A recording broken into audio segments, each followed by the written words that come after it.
స్వర్ణగిరి ఆలయం భోంగిరి సమీపంలో శ్రీ వెంకటేశ్వర స్వామి ఆలయం మానేపల్లి రామారావు గారు నిర్మించారు. మానేపల్లి రామారావు గారు ఒక జ్యువెలర్స్ వ్యాపారవేత్త. వారి ధర్మపత్నికి లిఫ్ట్లో ప్రమాదం జరగడం వల్ల కోమాలోకి వెళ్లారు. చాలా కాలం ఆసుపత్రిలోనే ఉన్నారు. ఒక స్నేహితుడు తిరుమల నుండి తీర్థాన్ని తీసుకువచ్చి ఆమె నుదుటిపైన పూశారు. వెంటనే ఆమెలో కదలిక రావడం, ఆరోగ్యం మెరుగుపడడంతో సంతోషించి అది ఒక అద్భుతంగా భావించి కృతజ్ఞతాపూర్వకంగా తమకున్న స్థలంలో ఆలయాన్ని నిర్మించాలన్న ప్రతిజ్ఞ చేశారు. వారి వాగ్దానానికి అనుగుణంగా ట్రస్ట్ ద్వారా నిర్వహించబడుతున్న ఆలయమే ఈ స్వర్ణగిరి ఆలయం. ఇక్కడికి ఎలా వెళ్ళాలి, టికెట్స్ రేట్ ఎంత, అలాగే ఏమి చూడాలి అవి కూడా నేను క్లుప్తంగా ఈ వీడియోలో చెప్పబడింది. చివరి వరకు చూడండి. విజువల్స్ కూడా చాలా బాగా వచ్చాయి. హైదరాబాద్ నుండి 70 కిలోమీటర్ల దూరంలో భోంగిరి సమీపంలో ఈ ఆలయం ఉంది. లోకల్ బస్సెస్, ఆటోస్ కూడా అవైలబుల్లో ఉన్నాయి. అదే సొంత వెహికల్లో వస్తే కార్ పార్కింగ్ కూడా అవైలబుల్ ఉంది. ఆలయంలోనికి రాగానే ఇలా మనకి స్వామి నామాలతో కట్టడాలతో ఉంటుంది. సో ఆలయంలో రాగానే పెద్ద కార్ పార్కింగ్ ఉంటుంది. ఇక్కడ కార్ పార్కింగ్కి 50 రూపీస్, బైక్ పార్కింగ్కి 20 రూపీస్ తీసుకుంటున్నారు. ఈ ఆలయం 20 ఎకరాల విస్తీర్ణంలో నిర్మించబడింది. ఆర్కిటెక్చర్ అయితే చాలా అద్భుతంగా ఉంది. రాత్రిపూట వెళ్లే వారికి ఆలయం లైటింగ్ అంతా కళ్ళు మిరుమిట్లు గొలిపేలాగా ఉంటుంది. ఈ ఆలయ ప్రాంగణంలో చాలా కార్స్, బైక్స్ పార్కింగ్ చేయవచ్చు. వెనక భాగం నుండి వెళ్ళగానే మనకి టికెట్ కౌంటర్స్ కనిపిస్తాయి. అక్కడ స్పెషల్ ఎంట్రీ దర్శనం 4 మెంబర్స్కి 1000 రూపాయలు ఛార్జ్ చేస్తున్నారు. ఇందులో భాగంగా స్వామి వస్త్రం, ఫోటో ఫ్రేమ్, లడ్డు ప్రసాదం ఇస్తారు. అదే 2001 రూపాయికి అయితే వీటితో పాటుగా ఒక వెండి కాయిన్ కూడా ఇస్తున్నారు. 600 రూపీస్ టికెట్కి గాను 2 పర్సన్స్కి అవైలబుల్ ఉంది. ఇందులో స్వామి వస్త్రం, లడ్డు ప్రసాదం కూడా ఇస్తున్నారు. లోపలికి వెళ్ళగానే మనకి పెద్ద బిల్డింగ్ కనబడుతుంది. ఇందులో 1200 మంది కళ్యాణం చేసుకోవచ్చంట. అలాగే కింద ఫ్లోర్లో సావిత్రమ్మ వారి అన్నదాన ప్రసాదం కూడా ఏర్పాటు చేశారు. సుమారుగా 1200 మంది నుంచి 2000 మంది వరకు అన్నదాన ప్రసాదాన్ని స్వీకరించవచ్చు. తిరుమలలో ఎలా అయితే అన్నదానం ఉందో అలాగే ఇక్కడ నిర్మించారు. చూడటానికి ఈ బిల్డింగ్ ఒక రాజ్యం లాగా ఉంటుంది. సో లోపలికి వెళ్ళగానే మనకి సౌత్ గోపురం దర్శనమిస్తుంది. ఇక్కడ నుంచే భక్తులు స్వామివారి దర్శనాన్ని చేసుకోవచ్చు. మేము వెళ్ళినప్పుడు ఇక్కడ స్వామివారిని పల్లకీలో ఊరేగిస్తున్నారు. ఆ విజువల్స్ కూడా చాలా బాగా వచ్చాయి. స్వామివారిని దర్శించుకోండి. అలాగే కామెంట్ బాక్స్లో గోవిందా అని కూడా కామెంట్ చేయండి.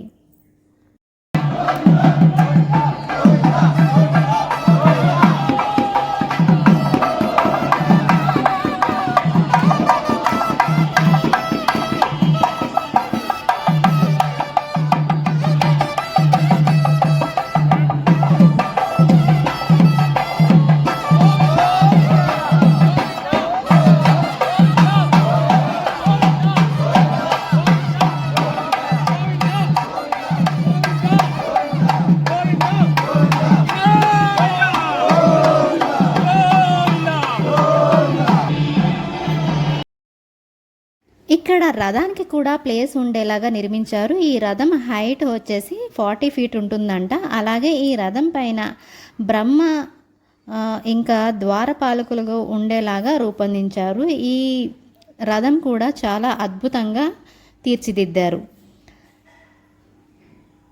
సో దర్శనానికి తిరుమలలో ఎలా అయితే ధ్వజస్తంభం ఉంటుందో అలా బంగారు రంగులో ఉంటుంది. ఇక్కడ గోపురం పైన పాలసముద్రంలో విష్ణువు, దేవతామూర్తులు శిల్పాలుగా దర్శనమిస్తాయి. ఈ క్యూ లోపల నుండి స్వామివారి దర్శనం ఉంటుంది. అలాగే ఈ ఆర్కిటెక్చర్ అంతా ద్రవిడియన్ ఆర్కిటెక్చర్తో నిర్మింపబడింది. ఈ ఆలయాన్ని నిర్మించడానికి వీరికి 9 ఏళ్ళు పట్టిందంట. సో ఈ గాలిగోపురం ఎదురుగా ఇంకో గాలిగోపురం ఉంటుంది. దాని దగ్గర సింహం, ఏనుగు, గోమాత ద్వారపాలకులుగా అందంగా తీర్చిదిద్దారు. ఎలా అయితే మనకి తిరుమలలో రాతి శిల్పాలుగా ఉంటాయో అలాగే ఇక్కడ నిర్మించబడింది. సో దర్శనానికి వెళ్లే ముందు ఇక్కడ సెల్ ఫోన్స్ కూడా ఇచ్చేసేయాలి. వాటికి 5 రూపీస్ ఛార్జ్ చేస్తున్నారు. దర్శనానికి లైన్ చాలా ఉంటుంది, కానీ మేము వెళ్ళిన రోజు ఖాళీగా ఉంది. సో దర్శనానికి చేసుకున్న తర్వాత ఆలయ ప్రాంగణంలో పక్కనే గణేశుడి ఆలయం కూడా ఉంటుంది. ఆ గణేశుడి ఆలయం కూడా దర్శనం చేసుకోండి. ఇక్కడ పూజలు, హోమాలు కూడా నిర్వహిస్తారంట. ఎవరికైనా ఇంట్రెస్ట్ ఉంటే అక్కడ హోమాలు పూజలు చేయించుకోవచ్చు. ఈ గణేశుని ఆలయం పక్కనే ఒక లేపాక్షి విగ్రహం కూడా ఉంది. మనం మామూలుగా లేపాక్షి విగ్రహాలు చూస్తాం కదా, కానీ అవి ఒక ముఖ వైపే ఉంటుంది. కానీ ఇక్కడ మాత్రం ఇరువైపులా లేపాక్షి ముఖ దర్శనం ఇస్తున్నట్లు రూపొందించారు. నైట్ టైం వెళ్ళి వారికైతే గుడి అంతా లైటింగ్తో బంగారు రంగులో మెరిసిపోతూ ఉంటుంది. ఇక ఇక్కడ ప్రసాదానికి కూడా ఒక కౌంటర్ పెట్టారు. సో ప్రత్యేకంగా కౌంటర్స్ కూడా ఉన్నాయి.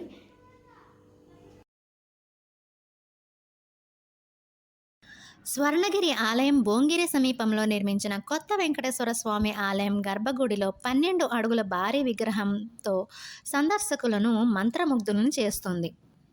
ఇందులోని భాగంగా ఆంజనేయ స్వామి విగ్రహం మలచడానికి కూడా 5 సంవత్సరాలు టైం పట్టిందంట.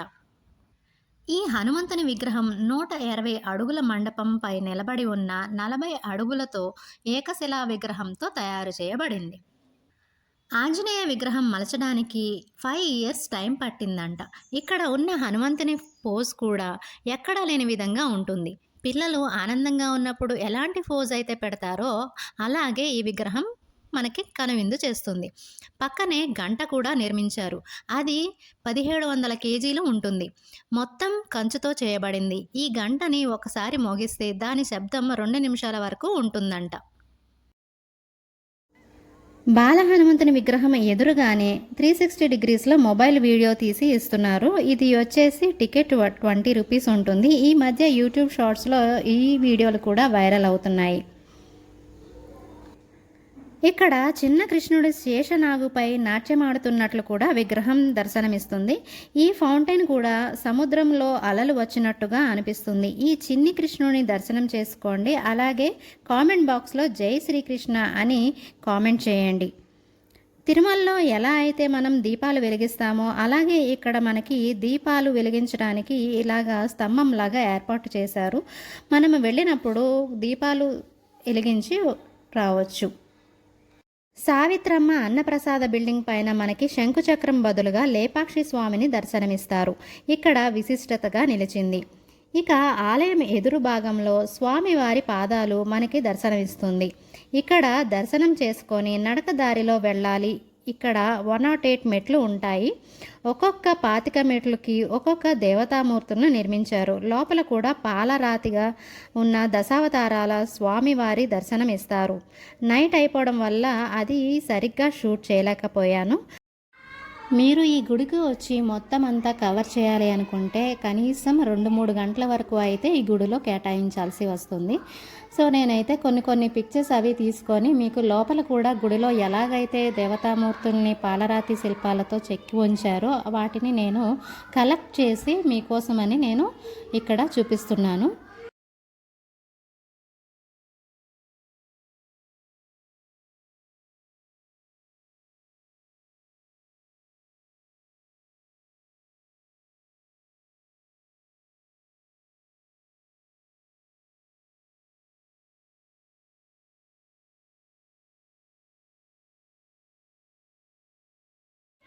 ఇక ఆలయం వెనుక భాగంలో ఉన్న కోనేరుని చూద్దాం. ఈ మధ్య కాలంలో యూట్యూబ్ షార్ట్స్, ఇన్స్టాగ్రామ్లో బాగా వైరల్ అయిన కోనేరు ఇది. కోనేరు మధ్యలో విష్ణుమూర్తి ఉంటారు. ఈ విష్ణుమూర్తిని జలనారాయణుడు అని పిలుస్తారు.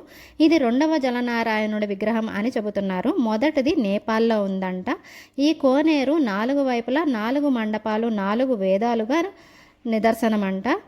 నేను ఈ కోనేరుని 4 సైడ్స్ స్వామివారికి కరెక్ట్గా పడేలాగా వీడియో తీశాను. సో ఆ విజువల్స్ కూడా బాగా వచ్చాయి. మీరు వెళ్ళినప్పుడు మాత్రం ఈ స్వామివారిని ఖచ్చితంగా దర్శనం చేసుకోండి. ఇక వెంకటేశ్వర స్వామివారి విగ్రహాన్ని కూడా సువర్ణమూర్తిగా దర్శనమిస్తారు. స్వామివారి విగ్రహం 16 అడుగుల ఎత్తు ఉంటుంది.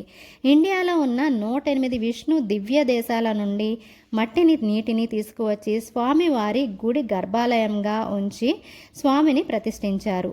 టెంపుల్ లోపల శ్రీ వెంకటేశ్వర స్వామితో పాటు ఇతర దేవతామూర్తులు కూడా ఉంటాయి. మ్యాజిక్ మిర్రర్ కూడా పెట్టారు, వాటిని కూడా దర్శించుకోండి. స్వామివారితో పాటుగా శ్రీవారి పాదపీఠము, శ్రీ లక్ష్మీ నరసింహస్వామి మండపం మరియు శ్రీ భూవరాహ మండపం కూడా చాలా అద్భుతంగా ఉన్నాయి. వీడియోని లైక్ చేయడం మాత్రం మర్చిపోకండి. గర్భగుడి వెలుపల ఉన్న ప్రధాన ఆలయ సముదాయంలో వక్ర పైకప్పపై చెక్కబడిన అష్టలక్ష్ములు కూడా మరో శిల్పకళ అద్భుతం. ఇక్కడ రోజు 80,000 మంది పైగా ప్రజలు ఆలయానికి వస్తున్నారు. మీరు కూడా సందర్శించాలనుకుంటే 2-3 గంటల టైం పెట్టుకునే ఆలయం అంతా కవర్ అవుతుంది. సో టెంపుల్ టైమింగ్స్ వచ్చేసి morning 8 to 2 PM, 4 to 9 PM. మీకు ఈ వీడియో కనుక నచ్చితే ప్లీజ్ అందరికీ షేర్ చేయండి. అలాగే నా ఛానల్ని సబ్స్క్రైబ్ చేసుకోండి. Thank you for watching.